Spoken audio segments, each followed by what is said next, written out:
Mahanga block बेड़ा रामकृष्णपुर पंचायत जटाधारी आश्रम 53तम यज्ञ महासमरे अनुष्ठित।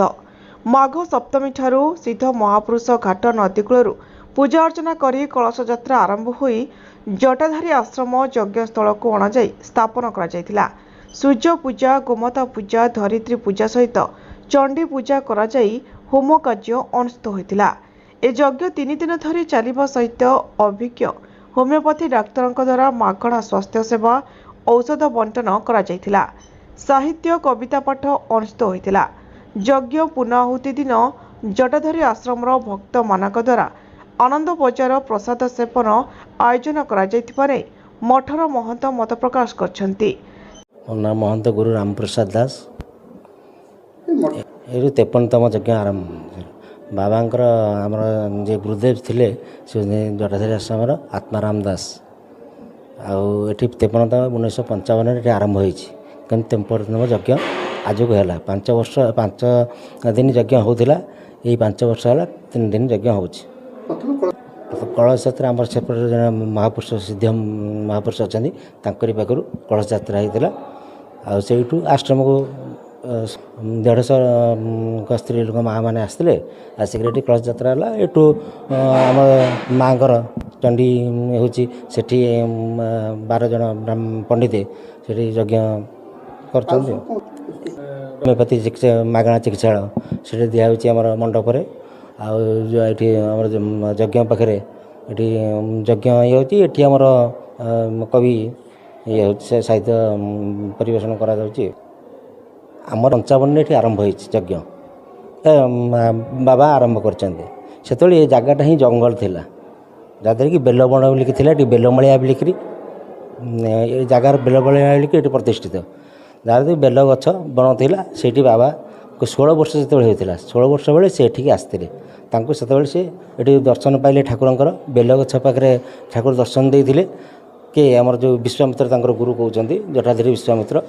से कहते जे ये हूँ मोर गुरु तापर ये आसिक ये जो सफासफी करी किसी लोक शिष्य मैंने आरंभ कले कुड़िया घर कर आविर्भाव होते। श्रीकांत कुमार पंडा मु जटाधारी आश्रम पाठ पढ़ुली।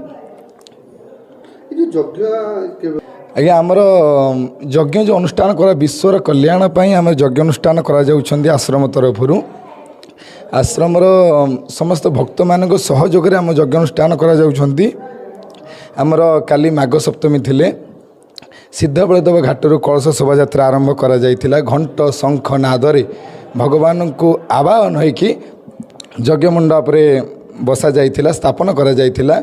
से उद्देश्य माँ पीठ आप देखिपे माँ पीठ से चंडी पाठ करा जाउछंती भक्त मानक उद्देश्य विश्वर कल्याण पाई समस्त उन्नति पाई भक्त मानक पाई माँ पीठ चंडी पाठ करा जाउछंती। बंधु आमे आसचु एठिकी 3 जन डॉक्टर अच्छु 2 जन मेल डॉक्टर जड़े फीमेल डॉक्टर आउ जड़े असिस्टेंट फीमेल असिस्टेंट भी अच्छा यो आत्माराम आश्रम तरफ जो चिठी होता गोटे भारतीय एजेंसी की मेडिसिन होमियोपैथी मेडिसिन कंपनी की तरफ आम एठिक आसचु जोटा कि भारतीय होमियो हॉल अच्छी आम पाला मंडप से मैंने आमको चिठी कले जे डॉक्टर भूया आपन जातु तापर मुझे ये 7 वर्ष आसूँ कंटिन्यू जहाँ मुझे देखुची ये अंचल पेसेंट मानकर बेसी रियूमेटाइजम आर्थराइटिस गंठी बात रोग बेसी आ डायबिटीज तो साधारणतः घरे घरे बर्तमान डायबिटीज आम डायबिटीज जी आसुँच से तो मेडिसिन आगुरी एलोपैथी मेडिसिन खाऊँ आडभाइस दूँ आप खाऊँ खातु डिस्कंटिन्यू करूँ नहीं बट ये आम जहाँ अनुमान करूँ रियूमेटाइजम बेसी आंठू गंठी बुढ़ी लोक बुढ़ा लोक पिलांकर भी आंठू रोग बात रोग बाहर कुर्मी जनित रोग भी बेसी पिला छोट छुआ जी आसुँच से कुर्मी जनित रोग अच्छा माल न्यूट्रिशन माने विटामिन अभाव जनित भी रोगी आसुँच तथापि आज जहाँ मु अनुमान करुँची मो पाखे तो ये 60 जन गले अन्य डाक्तर अच्छा एवरेज आम 10 जन 120 भितर हो। ललित कुमार साहू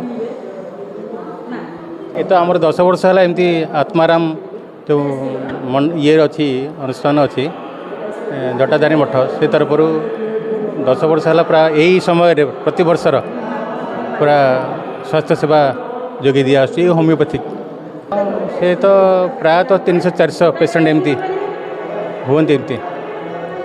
ଆଉ ଏ ଭାରତୀୟ ହୋମିଓ ହଲ୍ ତରଫରୁ ଜାଣନ୍ତୁ ଏଇଟା ଅର୍ଗାନାଇଜ୍ କରାଯାଏ ପ୍ରତିବର୍ଷ ଏବଂ ଫ୍ରି ସବୁ ମାଗଣା। ହଁ ପ୍ରାୟତଃ ସବୁ ମେଡ଼ିସିନ ନୁହଁ, ଯେଉଁଟା ନ ମିଳିଲା ଆଡ଼ଭାଇସ୍ ଦିଆଯାଏ ଯେ ଅନ୍ୟଠୁ କିଣିବେ କ'ଣ କରିବେ। ଆଉ ତ ବହୁତ ଖୁସି ଅଛନ୍ତି। ସାଲେପୁର ମହାଙ୍ଗାରୁ ମହେଶ୍ୱର ବେହେରାଙ୍କ ରିପୋର୍ଟ, ଜ୍ୟୋତିପ୍ରଭା ନ୍ୟୁଜ୍।